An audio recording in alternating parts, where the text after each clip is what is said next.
পবিত্র কোরআন, যে কোরআনকে প্রত্যেক মুসলমান তার পার্থিব জীবনের সবচাইতে প্রাধান্যময়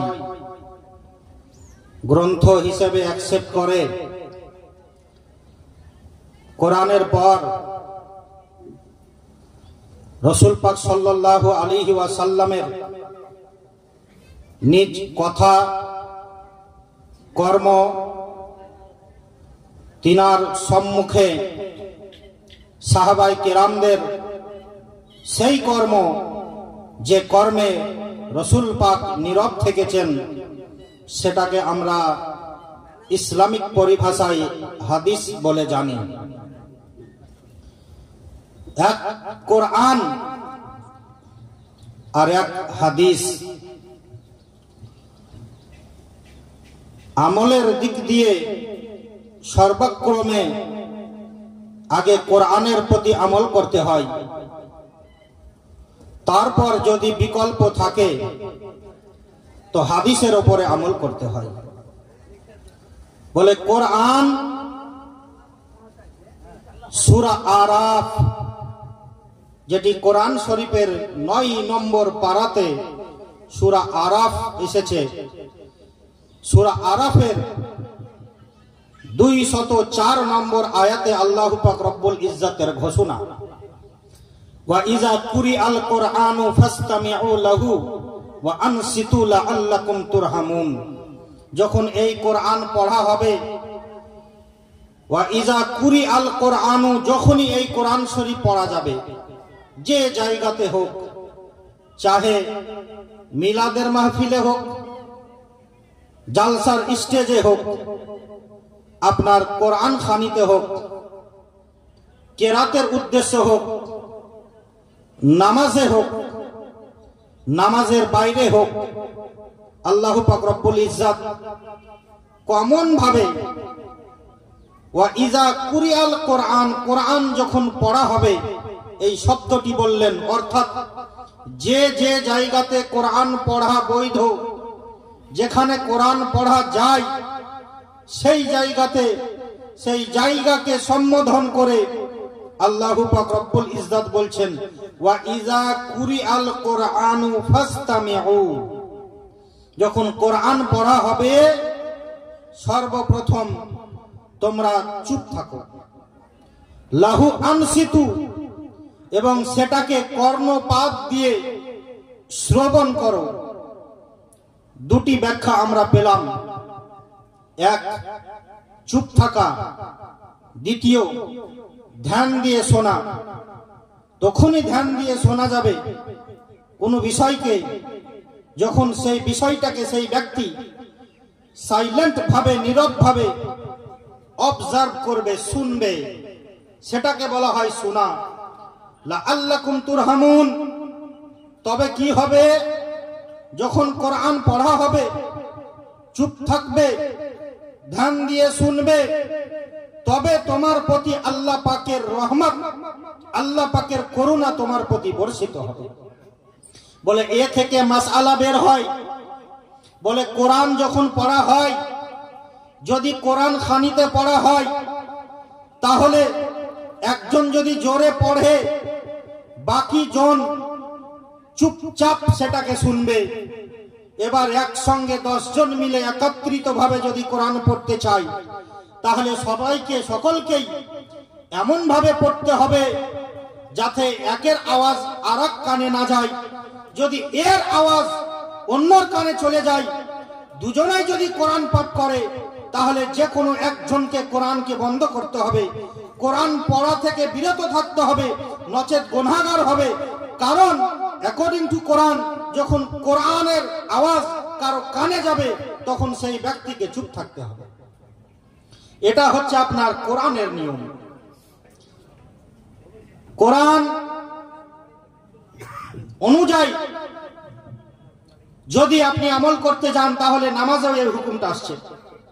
বলে মাগরিব, এশা আর ফজর, এই 3টি নামাজে ইমাম যে কেরাত করে, যেটাকে আমরা কেরাতে জেহরি বলি, লাউডলি বলি, বলে প্রথম 2 রাকাতের কেরাতের সময় ইমামের পিছুতে যে মুক্তাদি থাকবে তার জন্য এই অ্যাকর্ডিং টু কোরআনের আয়াত সাব্যস্ত হয় যে ইমাম যখন কেরাত করবে, কোরআন তেলাওয়াত করবে, কোরআন পাঠ করবে, তো মুক্তাদির জন্য এটা হচ্ছে ওয়াজিব, নেসেসারি অথবা কম্পালসারি যে সেই ইমামের কেরাতটাকে চুপচাপ ভাবে শ্রবণ করবে। তো এটা আপনার কোরআন মোতাবিক হুকুম পেলাম। কিন্তু যদি আমরা এর হাদিসে যাই, দুটো জিনিস বোঝালাম, এক হচ্ছে কোরআন আর এক হচ্ছে হাদিস। ইমাম বুখারী রাদিয়াল্লাহু তাআলা আনহু বুখারী শরীফের মধ্যে একখানা হাদিস এনেছেন।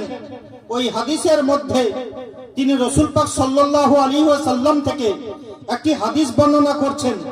ক্বালা রাসূলুল্লাহি সাল্লাল্লাহু আলাইহি ওয়াসাল্লাম লা সালাতা লিমান লাম ইয়াকরা ইল্লা বিফাতিহাতিল কিতাব। নবী পাক আলাইহিস সালাতু ওয়াস সালাম বলেন, সেই ব্যক্তির নামাজ পরিপূর্ণ না, সেই ব্যক্তির নামাজ অসম্পূর্ণ যে ব্যক্তি তার নামাজের মধ্যে সূরা ফাতিহা ব্যবহার করে না।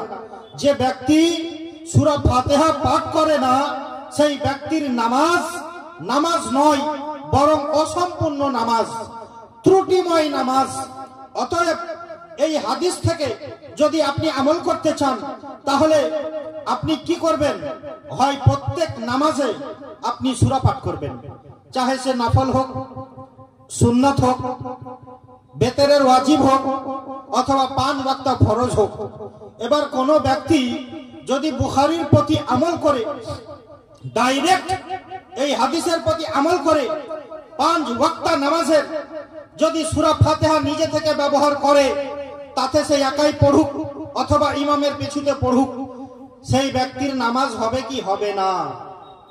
কিছু বাংলা ভাষী, বাংলা পড়া, উইদাউট নলেজ অফ ইসলাম, বুখারীর জ্ঞান পরিপূর্ণ নাই, বাংলা ভাষায় বঙ্গানুবাদ বুখারীকে আপনার পাঠ করে হাদিস পেয়ে যায় যে দেখো রাসূল পাক সাল্লাল্লাহু আলাইহি সাল্লামের একটি হাদিস, লা সালাতা লিমান লাম ইয়াকরা ইল্লা বিফাতিহাতিল কিতাব।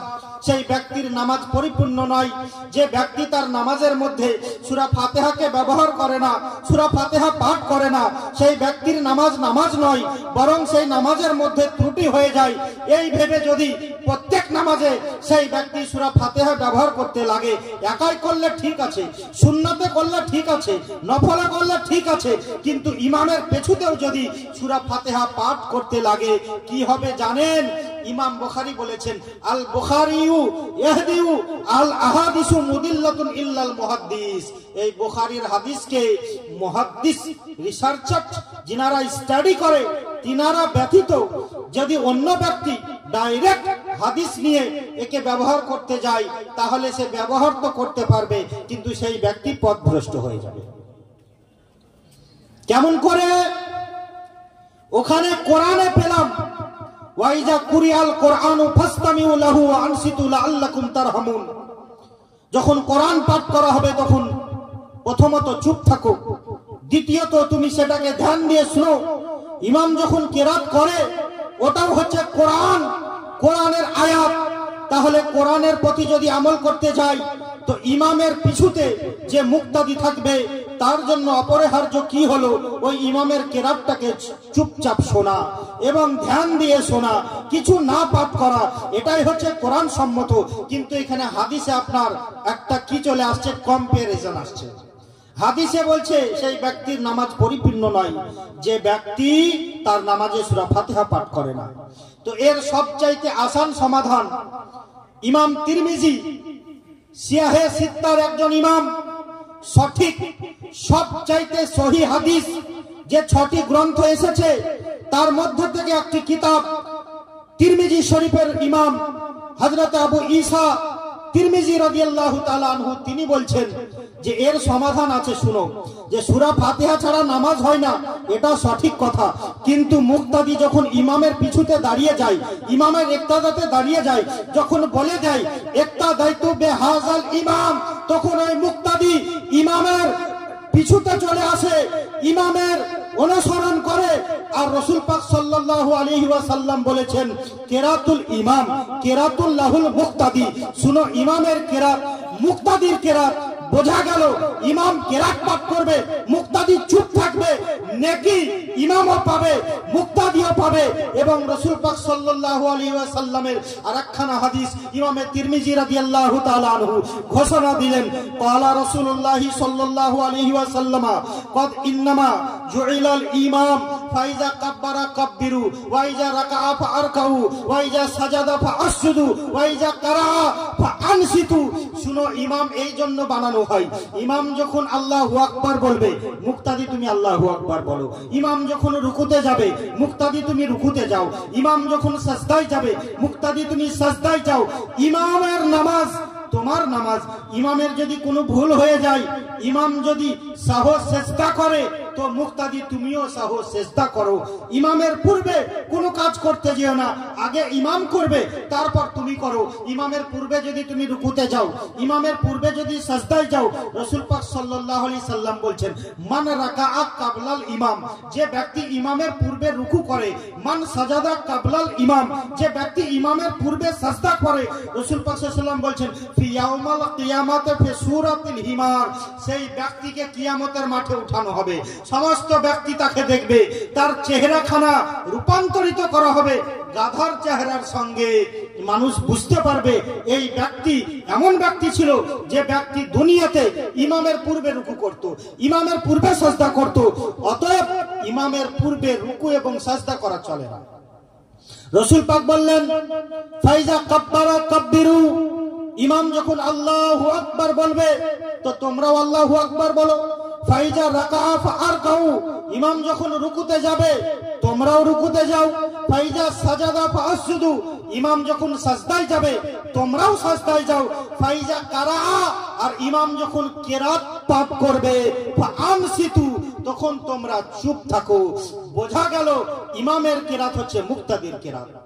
তো ওই রকম হাদিস, যে হাদিসের কম্পেয়ার কোরআনের সঙ্গে হয়, তো আগে আমল কোরআনের আয়াতের প্রতি করতে হয়, তারপরে হাদিসের আয়াতের প্রতি আপনার করতে হয়।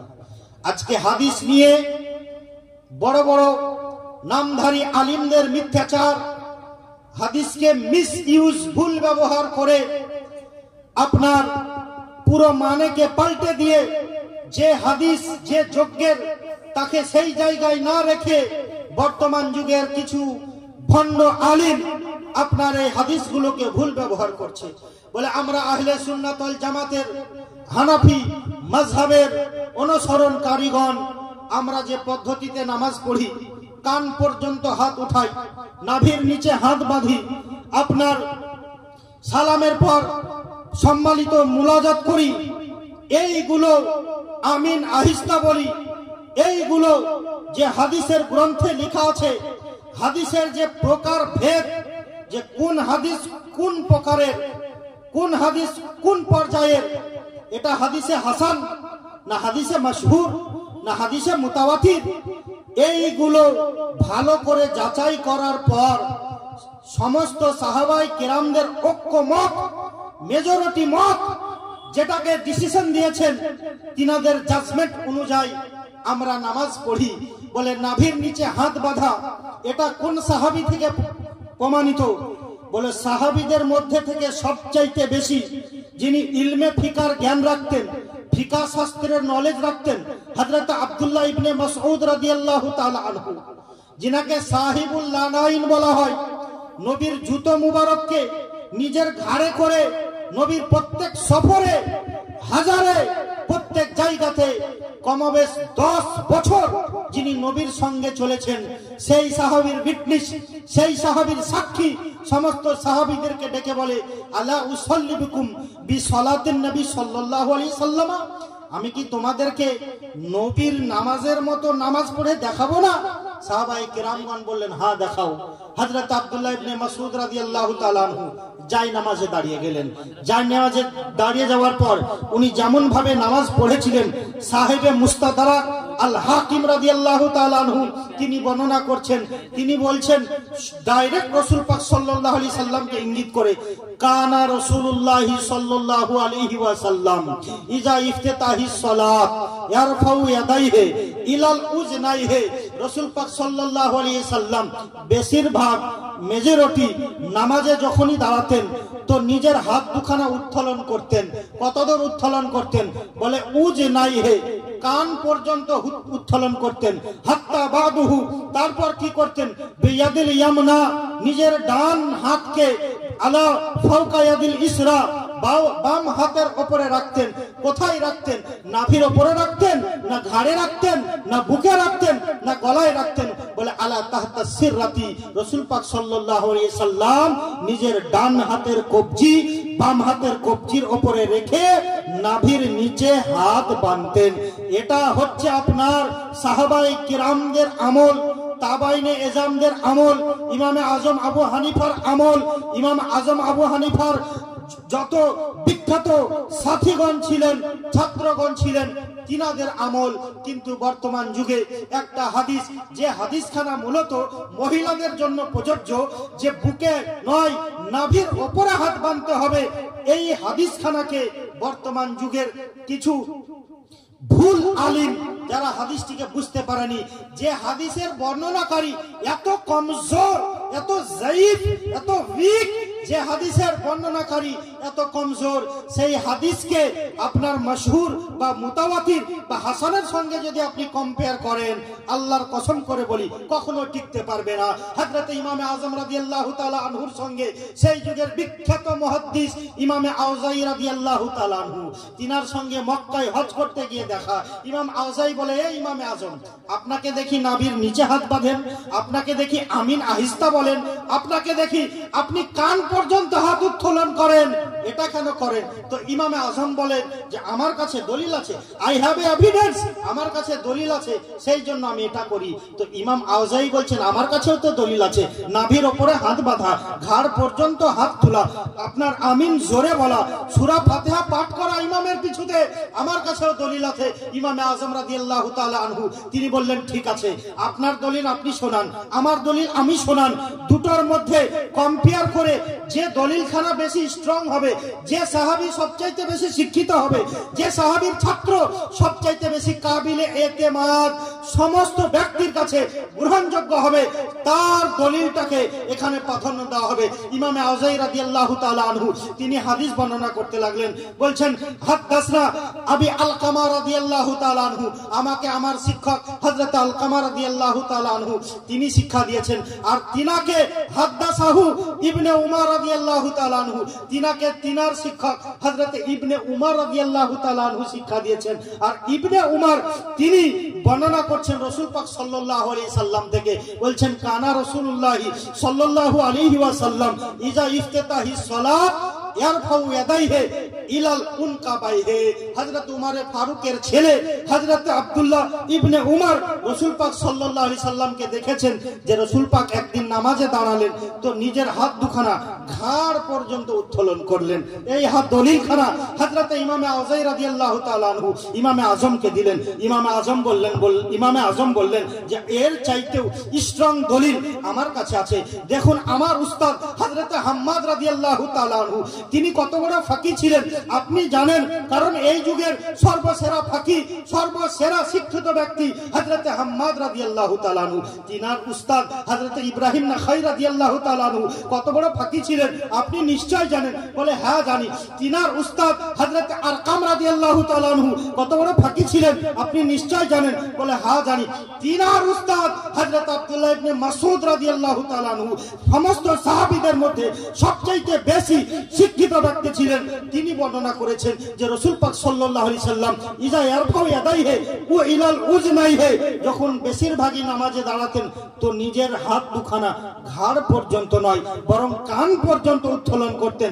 ইমামে আওজাই রাদিয়াল্লাহু তাআলা আনহু চুপ হয়ে গেলেন। বললেন দেখুন আপনি হাদিস বর্ণনা করলেন, আপনার উস্তাদ আর তার পরের উস্তাদ হযরত উমর থেকে নিয়ে শেষ হয়ে গেল, আর আমি হাদিস বর্ণনা করলাম আমার উস্তাদ হযরত হাম্মাদ, তিনার উস্তাদ হযরত ইব্রাহিম নাখাই, তিনার তিনার উস্তাদ হযরতে আসওয়াদ, তিনার উস্তাদ হযরত আব্দুল্লাহ ইবনে মাসউদ, এতগুলো সাহাবী এবং তাবাই দিয়ে আমি হাদিস প্রমাণ করলাম।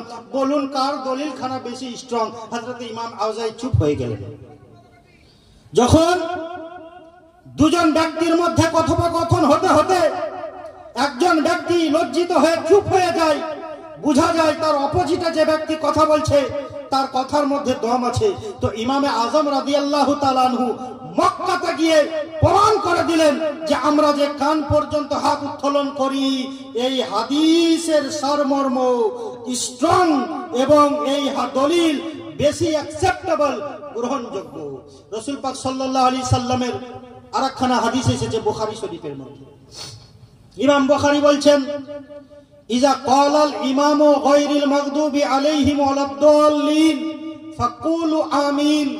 যখন ইমাম সাহেব নামাজ অবস্থায় ওয়ালাদ-দাল্লিন বলবে, সূরা ফাতিহা পাঠ করে শেষ করবে, তো মুক্তাদি তোমরা আমিন বলো। এবারে আমিনটা কেমন ভাবে বলবো? দেখবেন কেউ জোরে বলে, কেউ আহিস্তা বলে। সঠিক পদ্ধতি জোরে না আহিস্তা?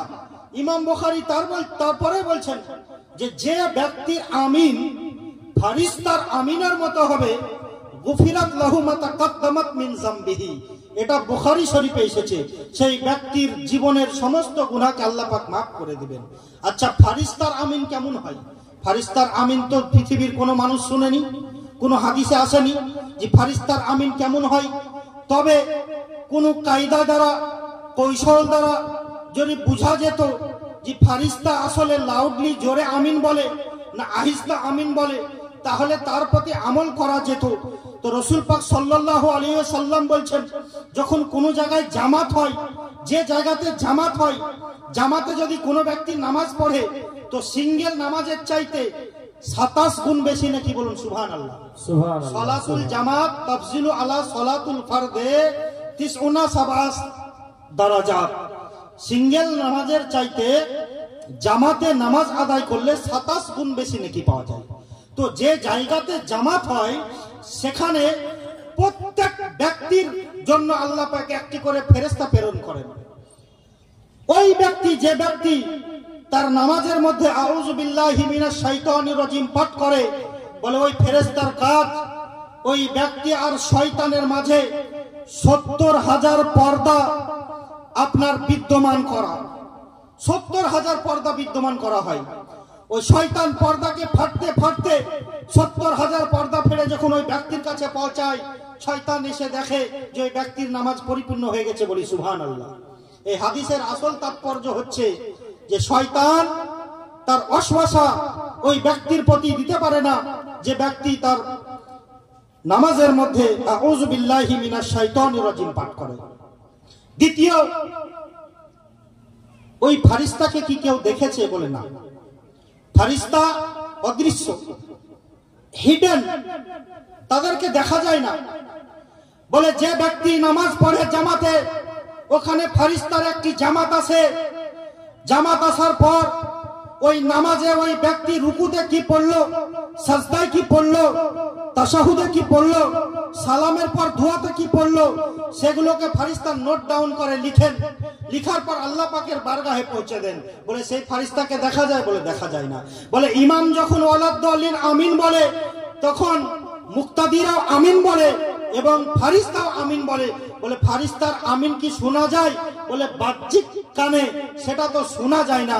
তাহলে সেটা যখন শোনা যায় না, তাহলে নিশ্চয় সেটা অ্যাকর্ডিং টু মুক্তাদি সেটা নীরব, সেটা সাইলেন্ট। যেহেতু সেটা আমরা শুনতে পাই না, অতএব সেটা কি হলো? সেটা নীরব হলো। হযরত আতা একজন তাবেঈ, ইমাম বুখারীর উস্তাদের বন্ধু, ইমাম বুখারীর উস্তাদ হযরত আতা রাদিয়াল্লাহু তাআলা আনহু বলছেন, আত-তামিনু মুস্তাকুম মিনাল আমিন, আল আমিনু মুস্তাকুম মিনাত তামিন। এই যে আমিন শব্দ, এই শব্দটি উৎপন্ন হয়েছে তামিন শব্দ থেকে। আর তামিন, আত-তামিন বে লুগাতিল আরাবিয়া বে মানা দুআ, আরবি লুগাতে তামিন শব্দের অর্থ হচ্ছে দোয়া। আল্লাহ পাক কোরআন শরীফে বলেন, উদউ রাব্বাকুম তাদাররুআ ওয়া খুফিয়া, তোমরা তোমাদের রবের প্রতি দোয়া চাও, আহিস্তা এবং নীরবভাবে চুপচাপ। দ্বিতীয় রাসূল পাক সাল্লাল্লাহু আলাইহি ওয়াসাল্লাম প্রথম যুগে সাহাবায়ে কিরামদেরকে প্রশিক্ষণ দেওয়ার জন্য সূরা ফাতিহা নিজে পাঠ করেছেন, সূরা ফাতিহা মুক্তাদিদেরকে পাঠ করিয়েছেন, আমিন জোরে বলেছেন, আপনার মুক্তাদিদেরকে জোরে বলিয়েছেন, সুবহানা রাব্বিয়াল আযীম জোরে বলেছেন, মুক্তাদিদেরকে জোরে বলিয়েছেন। এগুলো নামাজের প্রশিক্ষণের সময় হয়েছিল, কিন্তু নেক্সট টাইম যখন এগুলো মানসুখ হয়ে গিয়েছে, রহিত হয়ে গিয়েছে, রিজেক্ট হয়ে গিয়েছে, সেই হাদিসের প্রতি বাবা আর আমল চলে না। এখন যদি আপনি আমল করতে চান, আপনাকে ইমামের পিছুতে সূরা ফাতিহা পড়া বর্জন করতে হবে, আমিন জোরে বলা বর্জন করতে হবে, আপনার সুবহানা রাব্বিয়াল আযীম জোরে বলা এটা বর্জন করতে হবে। এমন উচ্চ স্তরে বলতে হবে যাতে আপনি নিজের কানে নিজে শুনতে পান। এটাই হচ্ছে নামাজের সঠিক পদ্ধতি। যাই হোক।